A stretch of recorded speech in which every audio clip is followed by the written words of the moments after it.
Esta é a prisão mais fortemente vigiada de todo o México. Cercas altas de malha, com enormes torres de vigia. A área é uma zona de exclusão aérea. Esta prisão é considerada inescapável. No entanto, hoje alguém vai escapar. Este alguém é simplesmente o traficante de drogas mais poderoso do mundo, El Chapo. Sem nenhuma violência, tudo o que ele vai fazer é entrar no seu chuveiro e desaparecer. Esta é a história de como El Chapo tornou-se um dos traficantes de drogas mais bem-sucedidos, como ele foi caçado pelas autoridades por décadas e como escapou deles repetidamente. E como uma pequena entrevista com um ator de Hollywood o derrubou.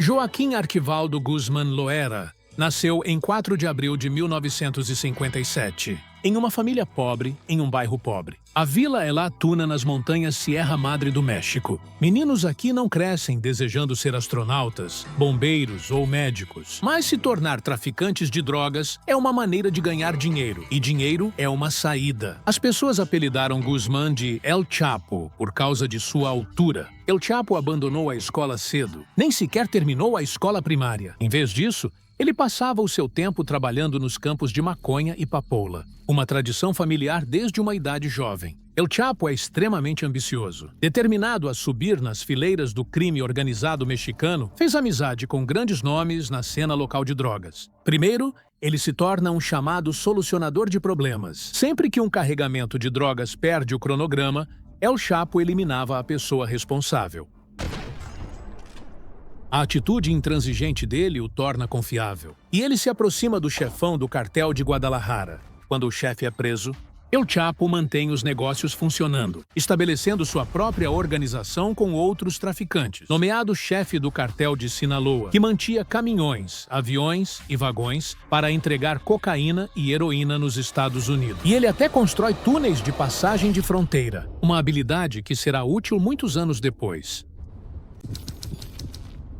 Logo nos primeiros anos, um pequeno incidente coloca El Chapo no mapa. Este é Juan Jesus Posadas. Ele é o arcebispo de Guadalajara e um cardeal, um dos mais altos postos na igreja. Posadas é um homem popular, que defende os pobres e condena publicamente o tráfico de drogas. Certo dia, ele estava a caminho do aeroporto para encontrar um embaixador do Vaticano. Ao mesmo tempo, El Chapo e seus guarda-costas entram no estacionamento para pegar um voo para a praia de Puerto Vallarta. Não sabemos exatamente o que aconteceu neste estacionamento ao lado, mas uma coisa que sabemos com certeza é que o cardeal não sobreviverá.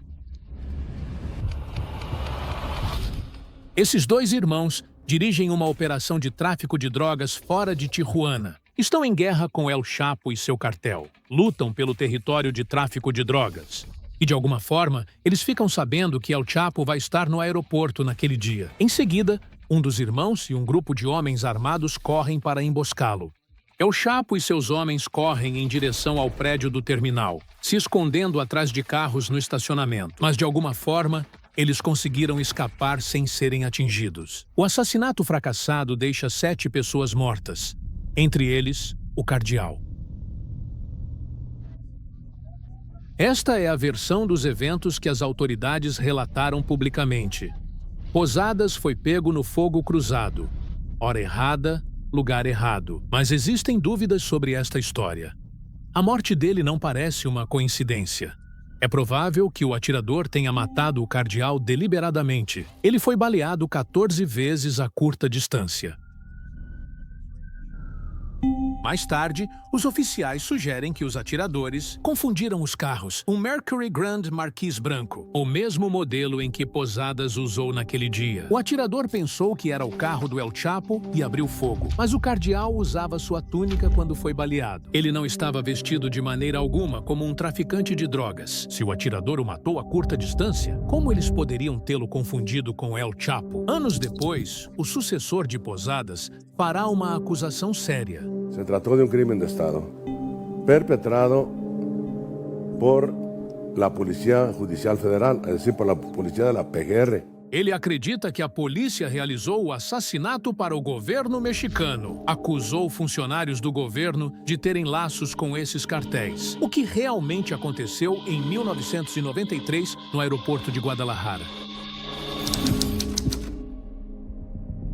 Esta é a esposa de El Chapo, seus filhos e um de seus parceiros mais próximos. Há 2 meses atrás, El Chapo foi capturado e levado para a prisão de segurança máxima de Altiplano. Juntos estão trabalhando em um plano para retirá-lo de lá. Eles começam adquirindo uma propriedade antiga a 1 quilômetro de distância da prisão. Compraram um antigo armazém nas proximidades para armazenar armas em uma picape blindada. Contrataram alguns trabalhadores para um trabalho muito específico: escavar um túnel sofisticado. De volta em 1993, após o tiroteio no aeroporto de Guadalajara, o governo mexicano colocou uma recompensa por El Chapo, que levou apenas 2 semanas até que ele fosse encontrado e preso. Ele negou ser responsável pela morte do cardeal e insiste que ele era o suposto alvo do tiroteio. Em última análise, as autoridades acreditam nele e não o acusaram de homicídio, apenas de tráfico de drogas. Ele foi condenado a 20 anos em uma prisão mexicana, mas mesmo estando atrás das grades, ele continuou dirigindo o cartel. Através de seus advogados, ele passa ordens para seus aliados mais próximos e não precisa estar na sala para puxar os cordelinhos. O império dele funciona com instruções sussurradas. Em 2001, El Chapo já estava cansado da vida na prisão. Além disso, o Supremo Tribunal do México acabou de aprovar uma lei que tornaria mais fácil extraditar criminosos. A versão oficial de sua primeira fuga da prisão é espetacular. Um guarda empurra um carrinho de lavanderia para fora da cela. Depois, desce os corredores e entra no estacionamento através de um portão desprotegido que dava acesso ao estacionamento. El Chapo salta e entra no porta-malas de um carro. O guarda entra e dirige até o portão externo da prisão. Após uma busca rápida, o carro passa sem ser verificado e ninguém checa o porta-malas. Mas, novamente, essa é apenas a história oficial. Vários autores e jornalistas não acreditam nisso. Alguém argumenta que os postos de controle da prisão estavam equipados com calor e sensores de movimento capazes de detectar qualquer criatura viva. Até mesmo um gato acionaria os alarmes.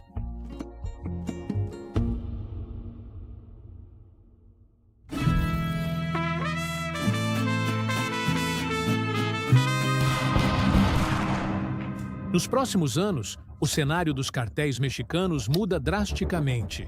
Em 2002, o líder do cartel de Tijuana é morto em um tiroteio com a polícia. Um dos irmãos que supostamente tentou assassinar El Chapo no aeroporto. 1 ano depois, o líder do cartel do Golfo é preso.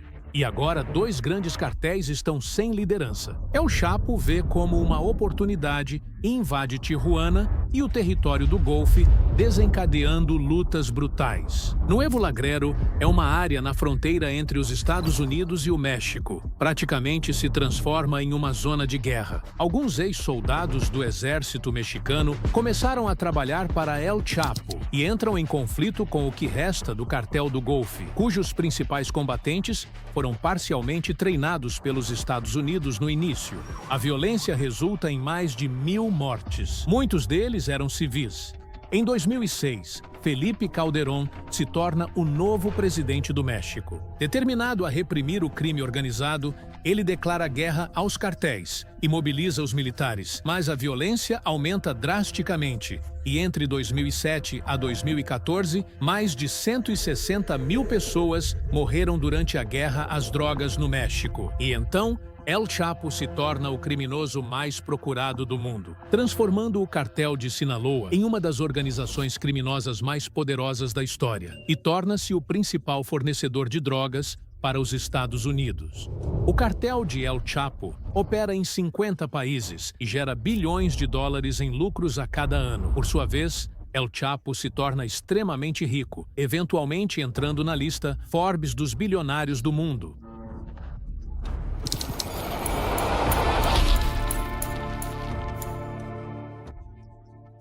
A equipe de resgate de El Chapo precisa saber a localização exata dele. Então eles contrabandeiam um relógio GPS para a sua cela da prisão. Ao longo de um ano, os trabalhadores cavam um túnel sofisticado, cuidadosamente planejado até o local exato da cela de El Chapo. O túnel tem 1,5 km de comprimento e 10 metros abaixo do solo, luzes e até mesmo um sistema de ventilação. Escavar um túnel cria muita sujeira. Então, os trabalhadores constroem um sistema ferroviário com uma motocicleta adaptada a ele. E também esta motocicleta serviria de veículo de fuga para ele.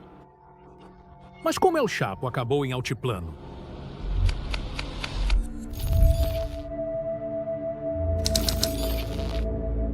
Andrew Hogan é um agente da Agência de Aplicação da Lei de Drogas. Andrew quer derrubar o traficante mais poderoso da Terra, talvez na história atualmente. Ele está procurando por aliados, mas logo descobre que, de alguma forma, não há nenhuma força-tarefa, nenhuma equipe, nem mesmo um único agente federal assignado ao trabalho de levar El Chapo à justiça.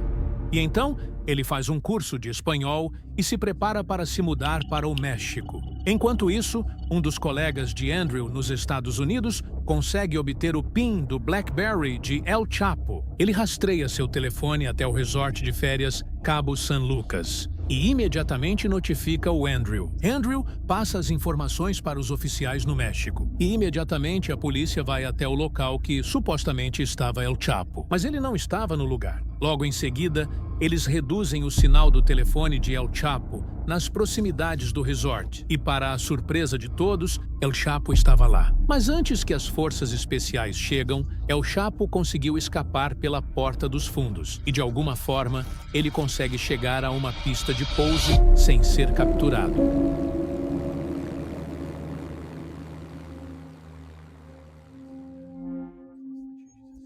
El Chapo parece estar sempre um passo à frente. Ele constantemente muda seus telefones e simplesmente supera as autoridades. Em maio de 2012, o agente Hogan se muda para o México com sua família e assume o caso de Sinaloa. Ele e sua equipe começam a interceptar membros do círculo interno de El Chapo. Pouco a pouco, descobrem o complexo sistema de comunicação do cartel, quão frequentemente os números são alterados, possíveis nomes de código e localizações de GPS. Lentamente, uma imagem começa a surgir. Um dia, El Chapo aparentemente quer encontrar-se pessoalmente com um subordinado e ele envia um de seus motoristas para buscá-lo. Hogan rastreia seu telefone. O motorista finalmente chega a um lugar em Culiacán. O sinal leva a um grupo de 5 casas. Hogan organiza uma operação de captura com dezenas de fuzileiros navais mexicanos, helicópteros e caminhões. E ele mesmo se junta à missão. Mas mais uma vez, El Chapo se foi. Na casa, eles encontram uma banheira estranhamente colocada. Havia um túnel que levava diretamente aos esgotos de Culiacán. 3 dias depois, eles descobrem que um de seus homens o levou para a cidade costeira de Mazatlán. E também o hotel e o número que estaria. Os fuzileiros navais entram no 4º andar do hotel, invadem o quarto 401, onde El Chapo estava com sua família. Ao perceber, El Chapo corre para o banheiro com um rifle de assalto. Mas sem muito o que fazer, ele se rende e a polícia finalmente consegue capturá-lo. El Chapo vai para a prisão de Altiplano e os Estados Unidos estava pressionando para a extradição dele. Isso provavelmente seria a sua ruína. A equipe de resgate e os trabalhadores conseguiu localizar o local exato do chuveiro da cela de El Chapo. Eles constroem uma passagem vertical que conecta os túneis à cela, incluindo uma escada.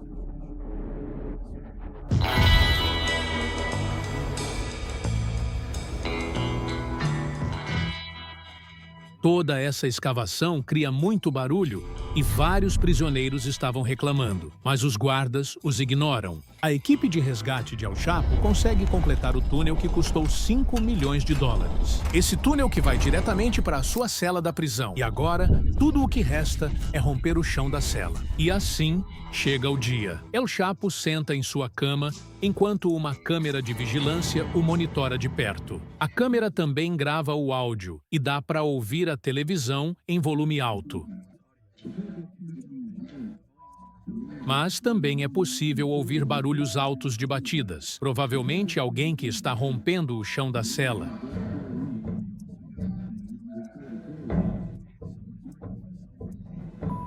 Depois de algum tempo, ele caminha para sua cabine de chuveiro, se inclina e volta para a sua cama. E então, alguns segundos depois, ele caminha para a parede atrás do chuveiro e simplesmente desaparece. Do outro lado, alguém já está esperando por ele. Provavelmente, o irmão de sua esposa. Eles sobem na moto e dirigem até chegar em uma casa coberta por materiais de construção. Assim que chegam, um ATV está estacionado lá fora. E então eles dirigem por uma curta distância até um armazém e trocam para um SUV. Em seguida, eles dirigem por 2 horas até chegarem a uma pista de pouso. Um avião já estava esperando. Eles embarcam e voam direto para Sinaloa.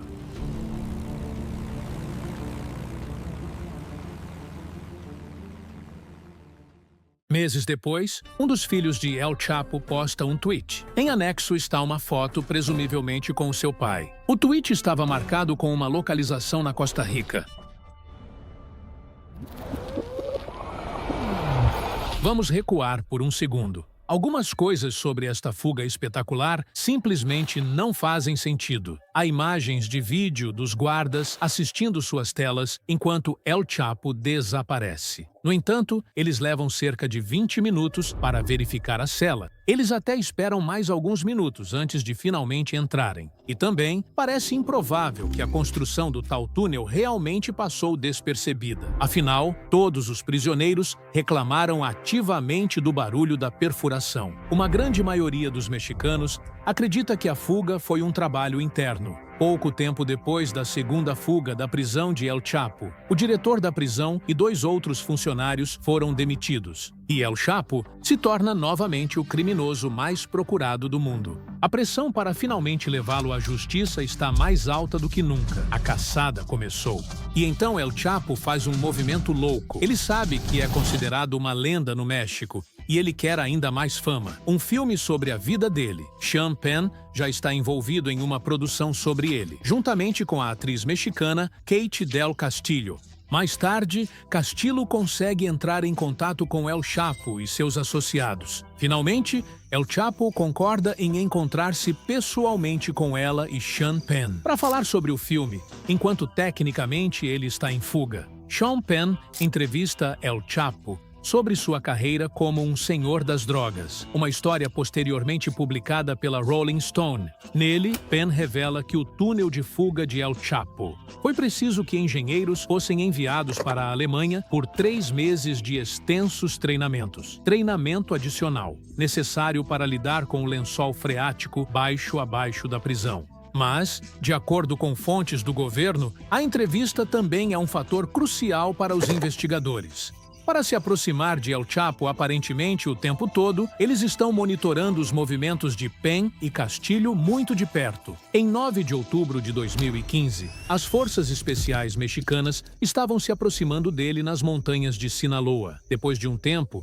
eles realmente o veem, e estava somente ele e um guarda-costas. Este seria o momento perfeito para capturá-lo. Os policiais correm atrás deles, perseguindo-os através do terreno. À medida que se aproximam, El Chapo cai de um penhasco, mas consegue escapar mais uma vez.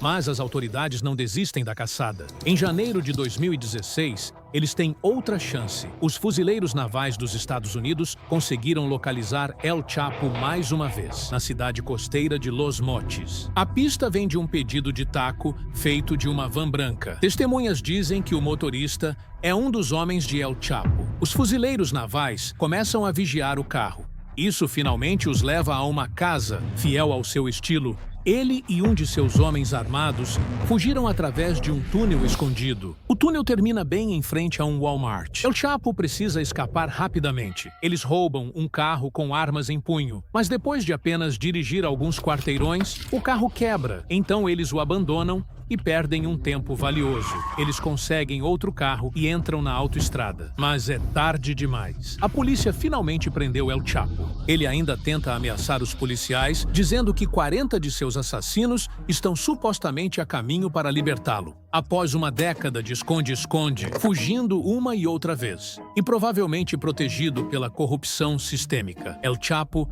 finalmente foi capturado. Pouco tempo depois de El Chapo ser extraditado para os Estados Unidos, a única coisa que ele realmente temia, em 17 de julho de 2019, 3 anos após sua segunda fuga, ele foi condenado à prisão perpétua na prisão de segurança máxima do Colorado. É onde ele permanece preso até hoje. O cartel de Sinaloa e outros cartéis mexicanos estão mais fortes do que nunca, operando como organizações globais imperturbáveis.